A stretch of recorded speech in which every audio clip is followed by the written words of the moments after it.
हाय दोस्तों, कैसे आप लोग। मैं इंजीनियर जयप्रकाश यादव आप लोगों का मैथ सीजी पे हार्दिक स्वागत करता हूँ। मैं आज आप लोग को हाइट एंड डिस्टेंस यानी ऊंचाई और दूरी के बेसिक कॉन्सेप्ट और उसके न्यूमेरिकल यानी प्रश्न जो है वो हम आज डिस्कस करेंगे। तो इससे पहले अगर आप मेरे चैनल पे नए हैं तो प्लीज़ चैनल को सब्सक्राइब करें और बेल आइकन को प्रेस कर लें। अगर आपको मेरा वीडियो समझ में आए तो वीडियो को लाइक करें और शेयर करें। ध्यान से देखेंगे ऊंचाई और दूरी। सबसे पहले हम उसके बारे में जो बेसिक चीज़ें हैं, बेसिक नॉलेज है, वो हम समझेंगे, क्योंकि बिना बेसिक के आप हाइट एंड डिस्टेंस नहीं कर सकते हैं। तो हम बेसिक समझते हैं, फिर बेसिक समझने के बाद उनके प्रॉब्लम पे चलेंगे कि प्रॉब्लम कैसे हैं, किस हिसाब से हैं और हमको कैसे सॉल्व करना है। तो ध्यान से देखेंगे। इसके लिए सबसे पहले ये जानना ज़रूरी है कि एंगल किस टाइप का बनता है। एंगल हमारे पास जो हाइट एंड डिस्टेंस है वो दो टाइप के एंगल बनते हैं। एक एंगल ऑफ एलिवेशन यानी उन्नयन कोण और एक एंगल ऑफ डिप्रेशन यानी अवनमन कोण। और अगर जब हम कभी भी बात करते हैं कि अगर हम सीधे देखते हैं, स्ट्रेट की बात करेंगे, क्योंकि तीन कंडीशन बनेंगी। दो कंडीशन तो मैंने आपको समझाया अभी जस्ट कि दो टाइप के एंगल बनते हैं। एक एंगल ऑफ एलिवेशन मतलब उन्नयन कोण और एक एंगल ऑफ डिप्रेशन यानी अवनमन कोण। और जब हम सीधे देखेंगे, एकदम बता रहे हैं अभी, एकदम स्ट्रेट देखेंगे तो कोई एंगल नहीं बनता है, 0 डिग्री का एंगल बनता है। तब हमारा जो लाइन ऑफ साइट है और जो हॉरिजॉन्टल लाइन है दोनों एक सुपर इम्पोज हो जाती है। ठीक है। और हम हमेशा एंगल इन्हीं दोनों लाइन के बीच में निकालते हैं, मतलब हॉरिजॉन्टल लाइन यानी क्षैतिज रेखा और लाइन ऑफ साइट यानी दृष्टि रेखा, इन दोनों के बीच में ही देखते हैं। तो अब सबसे पहले हम समझते हैं कि जो एंगल ऑफ एलिवेशन है और एंगल ऑफ डिप्रेशन है वो कैसे बनते हैं, किस टाइप से बनते हैं। तो अब ध्यान से देखेंगे हम क्या करते हैं कि एक वस्तु है पी। पी एक वस्तु है, ठीक है। ओ पे इंसान है। ओ पे क्या है, मेरी आंखें ओ पे है, ठीक है। ध्यान से देखेंगे, ओ पे क्या है, मेरी आंखें हैं। ओ से हम कहाँ देख रहे हैं, पी पे, मतलब लाइन ऑफ साइट जो है वो क्या है, ओ टू पी। मतलब जब हम ओ से पी को मिला देते हैं, मतलब जहाँ पे इंसान खड़ा है और जो वस्तु है उन दोनों पॉइंट को जब हम मिला देते हैं तो जो लाइन बनती है उनको हम लाइन ऑफ साइट बोलते हैं या दृष्टि रेखा बोलते हैं, ठीक। और जहाँ पे हमारी आंखें हैं उनसे सीधी भी एक लाइन खींचेंगे, ठीक है, सीधी खींचेंगे, जिनको हॉरिजॉन्टल लाइन यानी क्षैतिज रेखा बोलते हैं। तो अब इन दोनों के बीच में जो एंगल बनता है, ध्यान से देखना, और ये एंगल हमेशा एंटी क्लॉकवाइज बनता है, घड़ी के विपरीत दिशा में बनता है। दूसरी चीज़, जब कोई इंसान किसी वस्तु को नीचे से ऊपर की तरफ देखता है, जैसे हम नीचे खड़े हैं छत पे, अगर कोई भी चीज़ है उसको अगर हम देखते हैं तो नीचे से ऊपर जा रहे हैं, ध्यान से देखेंगे, जहाँ पे खड़ा है वहाँ से एक सीधी लाइन खींचेंगे, वो जिसको हॉरिजॉन्टल लाइन क्षैतिज रेखा बोलेंगे। फिर जहाँ पे वस्तु है उसको भी मिला देंगे, तो ये देखेंगे एंगल एंटी क्लॉकवाइज बनता है। तो इस एंगल को हम बोलते हैं angle of elevation. I hope आपको ये चीज़ समझ में आई होगी। मैंने बताया कि आप नीचे खड़े रहो, किसी ऊपर वाली चीज़ को देखोगे तो एंगल ऑफ एलिवेशन बनेगा, ठीक। एग्जाम्पल मतलब नीचे से जहाज को देखो, ठीक है, नीचे से किसी पेड़ पे बैठा हुआ किसी चिड़िया को देख लो, ठीक है, ध्यान से देखेंगे। मतलब जब हम नीचे से ऊपर की तरफ अपना सर ऊपर उठा करके देख ले, एलिवेशन मतलब भी वही होता है, ठीक है, ऊंचाई पे देखना, ठीक है। जब ऊंचाई पे देखते हैं तो क्या बनता है, एंगल ऑफ एलिवेशन। लेकिन उल्टा, अगर जब हम छत पे हों, नीचे वाली चीज़ को देखें, ज़मीन पे कुत्ता है, इंसान है, उनको अगर हम देखते हैं तो ऊपर से नीचे, मतलब यहाँ पे मेरी आंखें होंगी, ठीक, यहाँ पे मेरी आँख है और हम कहाँ देख रहे हैं, नीचे पी की तरफ देख रहे हैं, ठीक है। पी की तरफ देख रहे हैं तो जहाँ पे मेरी आंखें हैं वहाँ से एक सीधी लाइन खींचोगे, क्योंकि जिस सीधी लाइन जो खींचते हो उसको हम क्षैतिज रेखा यानी हॉरिजॉन्टल लाइन बोलते हैं।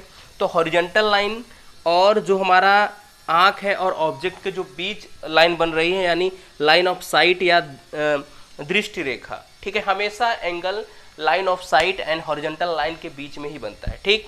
तो ये वाला जो एंगल था, angle A O P, angle A O P, A से इसलिए स्टार्ट कर रहे हैं क्योंकि ये नीचे से ऊपर बन रहा है, ठीक है। ये स्टार्ट करेंगे ए ओ पी, मतलब ऊपर से कहाँ जा रहा है, नीचे जा रहा है, ठीक। तो ए ओ पी जो है वो एंगल ऑफ एलिवेशन यानी उन्नयन कोण बनता है, ठीक। उन्नयन कोण आपको समझ में आया होगा। अब हम आपको ये समझा रहे हैं कि आप क्या है, छत पे हैं और नीचे की तरफ देख रहे हैं।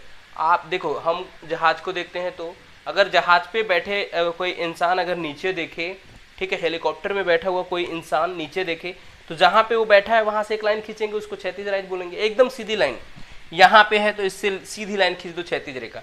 हॉरिजॉन्टल लाइन का मतलब होता है सीधी लाइन, ठीक है। सीधी लाइन हम खींच दिए यहाँ से, ठीक, हॉरिजॉन्टल एकदम पैरेलल, ठीक है, हॉरिजॉन्टल खींच दिए क्षैतिज रेखा।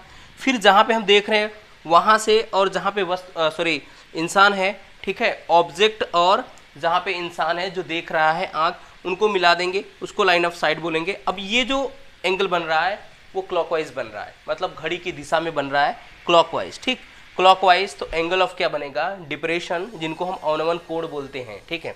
एंगल ए ओ पी, ध्यान से देखेंगे, कंसेप्ट बस दो ही है, ठीक। कंसेप्ट जब दो ही है, क्या है, हम ऐसे खड़े हैं और सीधे देखे ऊपर तो एंगल ऑफ एलिवेशन, नीचे देखे एंगल ऑफ डिप्रेशन। एक कंडीशन और बताएं, जब सीधे देखें, सीधे देखेंगे, एकदम स्ट्रेट देखेंगे तो कोई एंगल नहीं बनेगा, क्योंकि हॉरिजॉन्टल लाइन और लाइन ऑफ साइट दोनों एक पे सुपर इम्पोज कर जाएगी, तब हम बोलेंगे 0 डिग्री का एंगल बनेगा, वहां पे कोई एंगल बनेगा ही नहीं, कोण बने। 0 डिग्री का क्या मतलब है, कोई मतलब नहीं है कि कोई एंगल बन ही नहीं रहा है। तो हमको हमेशा हम यही देखेंगे कि किसी भी हाइट एंड डिस्टेंस के क्वेश्चन में एंगल ऑफ एलिवेशन बन रहा है कि एंगल ऑफ डिप्रेशन बन रहा है, ठीक है, ये देखेंगे। सबसे पहला काम यही करेंगे कि एंगल ऑफ एलिवेशन है कि एंगल ऑफ डिप्रेशन है, यानी उन्नयन कोण बन रहा है कि अवनमन कोण। उसके बाद हम देखेंगे कि रेशियो हमको किस में निकालना है, क्योंकि हम ये चीज़ समझाने के बाद फिर से बेसिक ट्रिग्नोमेट्री के कुछ रेशियोज हैं जो आपको समझना पड़ेगा। वो हमारे पास 3 ही बेसिक रेशियो हैं, बस उन्हीं 3 को पढ़ना है, पूरी हाइट एंड डिस्टेंस आपकी क्या हो जाएगी, कवर हो जाएगी, खत्म हो जाएगी। इसमें बस यही चीज़ समझ में नहीं आता है कि कब उन्नयन कोण बनता है, कब अवनमन कोण बनता है, कब एंगल ऑफ एलिवेशन बनता है, कब एंगल ऑफ डिप्रेशन बनता है। यहाँ तक अगर आप समझ गए तो इसके आगे आप आसानी से कर जाओगे, कुछ करने की ज़रूरत नहीं है, बस ठीक से समझना है कि किस चीज़ के बारे में बात कर रहा है, ठीक है, क्या चीज़ हमको निकालना है। तो मैंने आपको एंगल ऑफ एलिवेशन समझाया, एंगल ऑफ डिप्रेशन समझाया। जब इंसान जमीन पर से ऊपर देखे, अपना सर ऊपर उठा करके देखो तो एंगल ऑफ एलिवेशन मतलब उन्नयन कोण। जब अपना सर झुका के देखो, ठीक है, तो एंगल ऑफ क्या होगा, डिप्रेशन। एग्जाम्पल में अगर हम बात करें कि इंसान जब जहाज को देखता है तो एंगल ऑफ एलिवेशन बनता है, इंसान जब उड़ती हुई चिड़िया को देखता है तो एंगल ऑफ एलिवेशन बनता है, इंसान जब किसी हेलीकॉप्टर में बैठा हुआ व्यक्ति को देखता है तो भी एंगल ऑफ क्या बनता है, एलिवेशन। जब इंसान जमीन पे हो, छत पे कोई बैठा हुआ है, चाहे कौवा हो चाहे चिड़िया कुछ भी, उनको भी देखे तो एंगल ऑफ एलिवेशन। डिप्रेशन की बात करें तो जहाज पर से कोई बैठ के अगर नीचे देखे तो क्या होगा, एंगल ऑफ डिप्रेशन। दूसरी बात, छत पर से बैठ करके ज़मीन पर देख रहे हो तब भी एंगल ऑफ क्या, डिप्रेशन। उसके बाद अगर किसी आप पिलर पे बैठे हो, किसी पोल पे बैठे हो, पोल के टॉप पे आप बैठे हो, वहाँ से नीचे देख रहे हो तो एंगल ऑफ डिप्रेशन। लेकिन नीचे से अगर वहाँ पे देख रहे हो तो एंगल ऑफ एलिवेशन। मैंने बार बार समझाया, बस 2 ही कॉन्सेप्ट है, सर उठाया तो एंगल ऑफ एलिवेशन, सर झुकाया तो एंगल ऑफ डिप्रेशन। बस सिर्फ झुकाने वाली बात है और उठाने वाली बात है, उठाया तो एलिवेशन, झुकाया तो डिप्रेशन। अगर कुछ नहीं किया तो कोई एंगल फॉर्म नहीं होगा। तो यहाँ तक आपको पूरी की पूरी समझ में आ गई। मैं इसके बाद आपको बेसिक ट्रिग्नोमेट्री के कुछ जो फॉर्मूलेज हैं कि कहाँ पे कौन सा लगाओगे, कभी साइन लगाओगे, कभी कॉस लगाओगे, कभी टेन लगाओगे, उसके बारे में अब हम डिस्कस करने जा रहे हैं।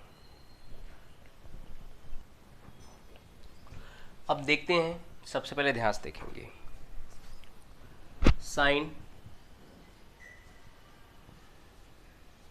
साइन थीटा, ठीक, अपोजिट अपॉन हाइपोटेनस, यानी लंब डिवाइड बाई कर्ण, ठीक। कॉस थीटा एडजेसेंट या बेस बोल सकते हो इसको, दो चीज़, डिवाइड बाई हाइपोटेनस यानी आधार डिवाइड बाई क्या, कर्ण। tan theta opposite divide by adjacent, मतलब लंब डिवाइड बाई आधार। ठीक, अब ध्यान से देखेंगे, हमको जब कभी भी हाइट एंड डिस्टेंस का क्वेश्चन सॉल्व करना है तो आप याद रख लेना, हमको हमेशा एक चीज़ बनेगा, क्या बनेगा वो, एक राइट एंगल ट्रेंगल वो हमेशा फॉर्म करके देगा। ठीक, मैं मान लेते हैं कि वो बनेगा राइट एंगल ट्रेंगल। देखो जैसे मैं बोलता हूँ कि इंसान जो है वो यहाँ से देख रहा है, सी से देख रहा है, कहाँ पे, ए पे, तो तुमको पता चल गया कि एंगल ऑफ एलिवेशन है, ज़मीन से इसको मिला दिया, ये चीज़ आपको 90 डिग्री बनेगा हमेशा।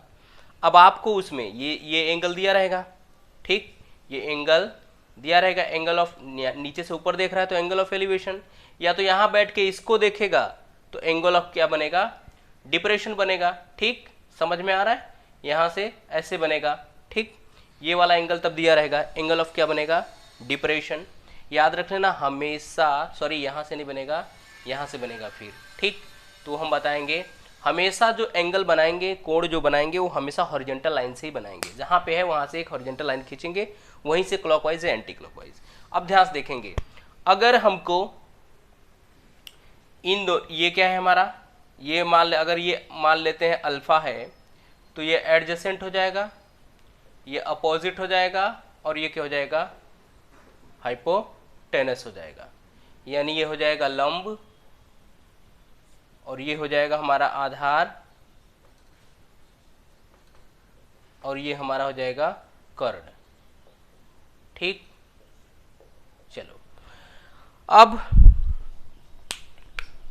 अगर हमको एडजेसेंट और अपोजिट में रिलेशन, मतलब ये दिया है, ये पूछे, मतलब relation in between opposite and adjacent, अगर ऐसा दिखे कि लंब और आधार में बातचीत हो रही है, दिया लंब है, निकालना आधार है, ठीक है, या तो लंब और आधार दिया है, एंगल पूछ रहा है। ठीक, ध्यान से देखेंगे, तो जिसमें पूछ रहा है, सबसे पहले कह रहा है साइन, साइन कह रहा है लंब और कर्ण, मतलब अपोजिट और हाइपोटेनस। जब अपोजिट और हाइपोटेनस की बात होगी, मतलब हाइपोटेनस दिया हो, अपोजिट निकालना हो, अपोजिट दिया हो, हाइपोटेनस निकालना हो, या अपोजिट और हाइपोटेनस दिया हो, हमको एंगल निकालना हो, मतलब लंब और कर्ण दिया हो, या कर्ण दिया हो लंब नहीं दिया हो, या लंब दिया है कर्ण नहीं दिया है, या लंब और कर्ण दिया है, एंगल पूछ रहा है। ठीक है, यही काम करेगा कि अगर एंगल दिया रहेगा तो एंगल दिया है, ये दिया है तो आपको कर्ण पूछेगा। तो याद रखना हमको अपोजिट और हाइपोटेनस में रिलेशन पूछ रहा है, तो अपोजिट और हाइपोटेनस में रिलेशन क्या है, साइन का है, तो उसमें हमेशा साइन लगाएंगे। दो चीज़ क्या है, मैंने क्या बताया कि साइन तब लगाओगे जब हमको लंब और कर्ण में रिलेशन देखना हो। ठीक है, लंब और कर्ण के बारे में बात करेगा तो, क्योंकि उसमें एंगल दिया होगा, लंब दिया होगा तो कर्ण पूछेगा, या कर्ण दिया होगा तो लंब पूछेगा। ठीक है, या तो लंब और कर्ण दोनों दिया होगा तो एंगल पूछेगा। बस यही तीन देखना है आपको, क्योंकि देखो जब तक न्यूमेरिकल को अच्छे से रीड नहीं करोगे, स्टडी नहीं करोगे, पढ़ोगे नहीं, तब तक लगेगा नहीं, उसको समझना है। पहले तो एक मैंने बताया कि एंगल, सबसे पहले तो एंगल ही देख लेना है कि एंगल उन्नयन है, अवनवन है, या फिर एंगल ऑफ एलिवेशन है कि एंगल ऑफ डिप्रेशन, वो देख लेना है, सर्च कर लेना है। उसके बाद ही इन दोनों को हम देखेंगे, ठीक है, किसमें रिलेशन है। ठीक, अब दूसरा हमसे कह रहा है कि कॉस थीटा तब लगाएंगे जब हमको बेस और हाइपोटेनस यानी आधार और कर्ण में रिलेशन की बात करेगा, कि आधार और कर्ण के बारे में बात करेगा, लंब से कोई मतलब ही नहीं है, उसके बारे में जब जिक्र करेगा तो हम हमेशा कॉस लगाएंगे। आप देख लेना, हम भी जब न्यूमेरिकल लगाएंगे तो हम ऐसे ही आपको पढ़ाएंगे, हम खुद आपको बताएंगे कि क्यों हम ये चीज़ लगा रहे हैं। तो हमने आपको अभी बताया कि जब ऐसा दिया हो, क्योंकि मैं सारा चीज़ क्लियर कर देना चाहता हूँ, जितना भी फंडामेंटल थ्योरी है सब बता दे रहे हैं ताकि आपको दिक्कत आगे ना हो। और हाइट और डिस्टेंस में बच्चों को यही सबसे बड़ी प्रॉब्लम है कि बच्चा समझ नहीं पाता है कि वो उन्नयन कोण बन रहा है कि अवनयन कोण बन रहा है, कब साइन लगाना है, कब कॉस लगाना है, कब टेन लगाना है। तो मैंने अभी क्लैरिफाई किया पूरा कि जब भी ऐसा दिया होगा आधार और कर्ण दिया हो तो तुमको कॉस ही लगाना है। ठीक, समझ में आ रहा है। एंगल आपको दिया रहेगा। अभी एंगल के बारे में भी जिक्र करेंगे कि कितना डिग्री दिया रहेगा, तो हम कितना उसकी वैल्यू आती है वो भी लिखेंगे। उसके बाद लास्ट है टेन थीटा। अक्सर टेन थीटा ही आता है क्वेश्चन में, लंब और आधार। ठीक है, लंब और आधार में जब रिलेशन के बारे में बात करेगा तो हम हमेशा टेन थीटा की बात करेंगे। मतलब अपोजिट और एडजेसेंट की अगर बात जब भी होगी तुम टेन ही लगाओगे। अब कितने के दिमाग में ये भी चल रहा होगा यार सेक कोसेक और कॉट भी है, सेक कोसेक कॉट लगाओ ही मत, कोई मतलब नहीं उसका, यही इसी में रिलेशन ही मिलेगा। अगर तुम कोसेक लगाओगे तो कर्ण ऊपर हो जाएगा, लंब नीचे हो जाएगा, कोई मतलब नहीं है, उसे लगा के कोई फायदा नहीं है। आप यही तीन बस लगाएंगे और सारा आंसर निकाल लेंगे। देखना बस यही है कि किस साइड के बीच में रेशियो दिया है।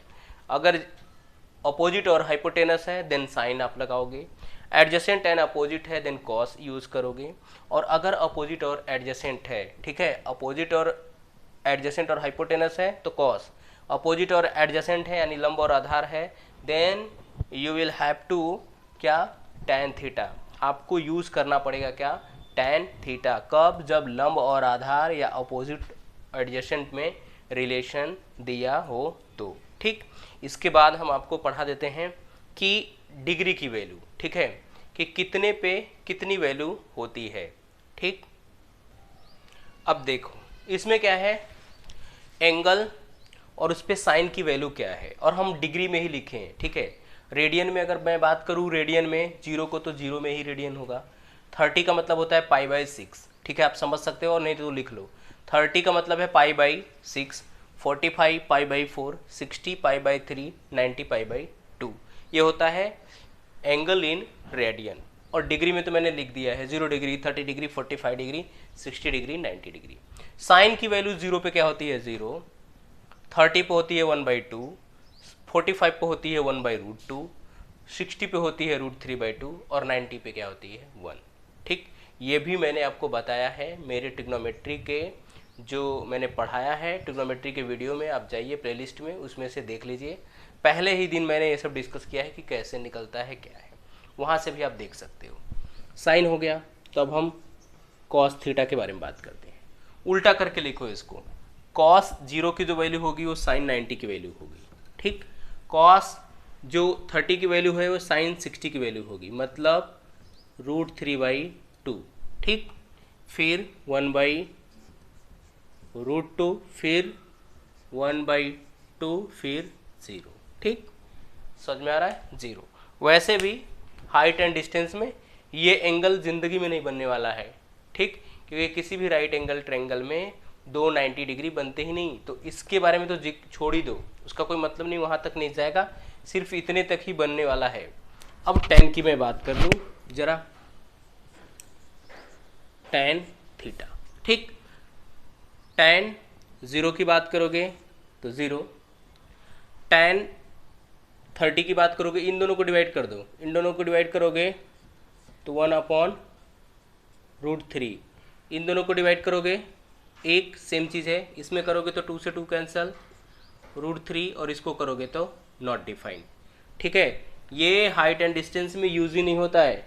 ठीक, not used in height and distance, तो उसके बारे में बात ही मत करो, बस इतना ही यूज होगा। ठीक, समझ में आ रहा है। मैंने आपको समझाया कि एंगल के बारे में डिग्री में दिया रहेगा तो याद रख लेना ऐसे करना है, नहीं रेडियन में 0 0 होगा, 30 का मतलब होगा पाई/6, आप लिख लेना यहाँ पे रेडियन के बारे में, तो ये हो जाएगा पाई/6, ये हो जाएगा पाई/4, ये हो जाएगा पाई/3, ये हो जाएगा पाई/2। ठीक, कैसे चेंज करना है वो भी आपको बता देता हूँ। 90 है, इसको 180 से डिवाइड कर दो। ठीक है, 180 से डिवाइड करके पाई से मल्टीप्लाई कर देना, रेडियन में चेंज हो जाएगा। 9 2 जा तो कितना हो गया, 90 को चेंज किया तो कितना आया पाई/2, मेरा यहाँ पर भी मैंने लिखा पाई/2। 90 है, 90 को 180 से डिवाइड करके पाई से मल्टीप्लाई कर देना। अब अगर पाई/2 दिया है, इसको डिग्री में चेंज करना है तो पाई की जगह 180 रख दो, अपने आप 90 डिग्री आ जाएगा। तो ये चीज़ भी आप सीख गए। ठीक है, ये मैंने डिटेल में बात किया है, हमारे प्लेलिस्ट में जाकर के देख लेना, जो ट्रिग्नोमेट्री के लेक्चर्स हैं उसमें मैंने ये चीज़ पूरा एकदम फुल्ली डिटेल में समझाया है। ठीक, अब अगर शॉर्टकट ट्रिक के बारे में बात करता हूँ मैं, तो हमारे पास शॉर्टकट ट्रिक्स मैंने दिया था OAO अपॉन HHE, ठीक। बस यही ये कॉन्सेप्ट है ट्रिग्नोमेट्री का। ये हमारा होता है साइन थीटा, मतलब अपोजिट अपॉन हाइपोटेनस। ये हमारा जो होता है कॉस थीटा होता है, एडजेसेंट अपॉन हाइपोटेनस। लास्ट वाला होता है tan theta opposite upon adjacent, ठीक। ये चीज़ शॉर्टकट ट्रिक्स था। इस ट्रिक से ही क्या करना है आप यूज़ करो, आपको ट्रिग्नोमेट्री के सारे जो रेशियोज हैं वो यहीं से क्लियर हो जाएंगे। और एंगल तो मैंने बता दिया, या तो साइन का पूरा याद कर लो, कॉस का उल्टा करके इस साइड से लिख देना, tan का दोनों को डिवाइड करके लिख देना। और ये चीज़ यूज़ नहीं होगा कभी भी, हाइट एंड डिस्टेंस में यूज़ नहीं होगा, बाकी में ये चीज़ें यूज़ होती हैं, तो इसको भी याद करके रखो। बट हाइट एंड डिस्टेंस में 90 डिग्री बनेगा ही नहीं एंगल, ठीक है, कभी भी 90 डिग्री नहीं बनेगा, ठीक। चलिए, तो यहाँ तक मैंने आपको समझा दिया। अब एक न्यूमेरिकल कर लेते हैं, फिर बाकी के डिस्कस नेक्स्ट लेक्चर में करेंगे। चलिए देखो, ये मेरे प्रश्न हैं जो हम सॉल्व करेंगे, अभी हल करेंगे। इससे पहले क्या करना है आपको कि जो प्रश्न आपको दिया गया है उसको बार बार रीड करना है, 1 बार 2 बार 3 बार। रीड तब तक करना है जब तक तुमको ये पता न चल जाए कि क्या क्या चीज़ उसमें गिवन है, और उसके आधार पे आपको क्या करना है, फिगर बनाना है। सबसे पहले पढ़ना है, पढ़ के समझ लेना है कि क्या क्या चीज़ दिया गया है, ठीक। उन्नयन कोण है कि अवनयन कोण है, उसकी ऊंचाई दिया है कि उसकी दूरी दिया है, क्या दिया है वो चीज़ आपको समझ लेना है। सारी चीज़ें जब समझ जाएंगे, एक बार पढ़ने के बाद नहीं समझ आएगा, 2 बार पढ़ो 3 बार पढ़ो। अगर एक बार में भी समझ में आ जा रहा है तो कोई बात नहीं, एक बार पढ़ने के बाद भी अगर समझ में आ जा रहा है तो उसके बाद भी आप यूज़ कर सकते हो। जब आपको सारी चीज़ें एकदम कंफर्म हो जाए उसके बाद आप फिगर बनाइए, एक समकोण त्रिभुज बनाएंगे, राइट एंगल ट्रायंगल बनाएंगे। उस राइट एंगल ट्रायंगल में फिर क्या करेंगे, देखेंगे कि कौन सा रेशियो दिया गया है, जो अभी मैंने आपको डिस्कस किया। अब जैसे इसी प्रश्न के बारे में मैं बात करता हूँ, एक मीनार के आधार से 20 मीटर दूरी पर स्थित भूमि के एक बिंदु से मीनार की चोटी का उन्नयन कोण 30 डिग्री है, ठीक। मीनार की ऊंचाई बताइए। इसमें 2 चीज़ दिया है, कह रहा है, मैं मान लेते हैं, ध्यान से देखेंगे कि एक बंदा यहाँ खड़ा है और ये कह रहा है उन्नयन कोण आपको दिया है। अगर बंदा यहाँ पे है तो सीधी सी बात है देखेगा ऊपर, मैंने आपको बोला है सर उठा के देखना है। कह रहा यहाँ से जो मीनार का ये चीज़ है, कह रहा भूमि के एक बिंदु से मीनार की जो चोटी का उन्नयन कोण है, मतलब इससे जो भूमि की चोटी है यहाँ से इसका जो उन्नयन कोण फॉर्म हो रहा है, ये चीज़, ठीक, ये कितना है, 30 डिग्री है। और कह रहा है एक मीनार के आधार से 20 मीटर की दूरी पे, ठीक है, यहाँ से ये मीनार है, ठीक। फिगर ध्यान से देखना है, फिर से मैं बना देता हूँ एक बार। मान लेते हैं एक मीनार है, ठीक है, ध्यान से देखना, ये मीनार है। कह रहा है यहाँ से 20 मीटर की दूरी से ये जो इसका उन्नयन कोण बन रहा है, ठीक, यहाँ से कितना, 20 मीटर की दूरी पे, ठीक। अब कह रहा है हमको मीनार की ऊंचाई बताइए। देखो, अब अगर हमसे पूछता है कि ये जो मीनार है और जहाँ से इसका उन्नयन कोण बन रहा है उसकी डिस्टेंस बताओ, तब तो इसमें रिलेशन होता है। अब कह रहा है मीनार की ऊंचाई, तो ऊंचाई तो यही है भाई, ठीक, इनको हम h बता देते हैं, यही तो है ऊंचाई। हमको ये दिया है, ये इसमें ये पूछ रहा है, और एंगल दिया है। हमने अभी बताया अपोजिट और एडजेसेंट में रिलेशन किसका होता है, वो भी मैंने डिस्कस करके दिया, और क्या दिया है, थीटा। तो हम क्या करेंगे, मैंने अपोजिट और एडजेसेंट में रिलेशन एक ही में होता है, tan theta is equal to opposite upon adjacent, बस रख दो। tan क्या हो जाएगा, 30 इज इक्वल टू अपोजिट कितना है, निकालना है h, एडजेसेंट कितना है, 20। tan 30 की वैल्यू आपको मैंने पहले बताया कि क्या है, 1/√3, ठीक। h/30 क्रॉस मल्टीप्लिकेशन कर लो तो कितना हो जाएगा, क्रॉस जब मल्टीप्लिकेशन आप करोगे तो h का इसका मल्टीप्लाई इसमें कर लो, तो h इज इक्वल टू क्या हो जाएगा, 30 ऊपर नीचे कितना, √3, तो √3 से ऊपर नीचे क्या कर लो, मल्टीप्लाई। ठीक, यहाँ पे 20 है यार, ठीक, तो यहाँ पर भी कितना हो जाएगा, 20। तो अब क्या करेंगे, ये हो जाएगा 20 इंटू √3 की वैल्यू होती है 1.773, क्या होता है 1.732, √3 का √3 से करोगे तो कितना होगा, 3। ठीक, अब मल्टीप्लाई कर लो जरा, मल्टीप्लाई करोगे इसका तो 2 दूना 4, 2 तियां 6, 2 साते 14, 2 इकाई 2, 1 3, 3 नंबर पे लगा है, एक जीरो भी है तो 2 नंबर पे लगेगा, तो 2 नंबर पे लगा दिया, नीचे कितना होगा 3, 3 से कट करोगे तो 3 एक कम 3, यहाँ पर भी 3 एक कम 3, बचा कितना 1, 1 के आगे 6 लिख देंगे, 3 5 जा 15, बचा कितना 1 और 6, तो लगभग कितना हो जाएगा, h की जो वैल्यू आएगी 11.55 मीटर हो जाएगा आपका आंसर, क्योंकि डिस्टेंस दिया था मीटर में। तो आपका जो आंसर आ रहा है 11.55 मीटर। अब एक चीज़ याद रखना, ये पॉइंट में भी आएगा, ऐसे में भी आएगा, ठीक है, आप ऐसे करके छोड़ नहीं सकते, आप पूरा उसको क्या करना पड़ेगा, सॉल्व करना पड़ेगा। मैंने बताया आप सबसे पहले फिगर अच्छे से बना लो, फिर रेशियो देखो किस में दिया है। रेशियो आप अगर अपोजिट और एडजेसेंट में है तो tan लगाना है, अगर अपोजिट और हाइपोटेनस में रहता तो साइन लगाना पड़ता, और अगर हाइपोटेनस और एडजेसेंट में रहता तो कॉस लगाना पड़ता। यहाँ पे अपोजिट और एडजेसेंट में था इसलिए मैंने tan लगाया, और tan 30 पे जो इसकी वैल्यू होती है वो 1/√3 होती है, क्रॉस में मैंने मल्टीप्लाई कर दिया, सॉल्व किया, तो आपका आंसर आया 11.55। आई होप आपको आज का पूरा वीडियो समझ में आया होगा। अब बाकी के जो न्यूमेरिकल बचे हुए हैं हम आपको पूरा फुल डिटेल के साथ ऐसे ही करके पढ़ाएंगे, बट आज के लिए इतना ही। आपको एक क्वेश्चन पढ़ाया, उसके साथ साथ बेसिक समझाया, उन्नयन कोड अवनयन कोड क्या होता है, फिर से मैंने साइन कॉस tan का बता दिया कि रिलेशन किस में है, फिर उसके बाद मैंने एंगल भी आपको डिफाइन करके दे दिया। तो आई होप आपको पूरा लेक्चर मेरा समझ में आया होगा। तो प्लीज़ अगर लेक्चर समझ में आया है तो वीडियो को लाइक करें, शेयर करें, और अगर मेरे चैनल पे नए हैं तो चैनल को सब्सक्राइब ज़रूर करें। Thank you so much for watching my video.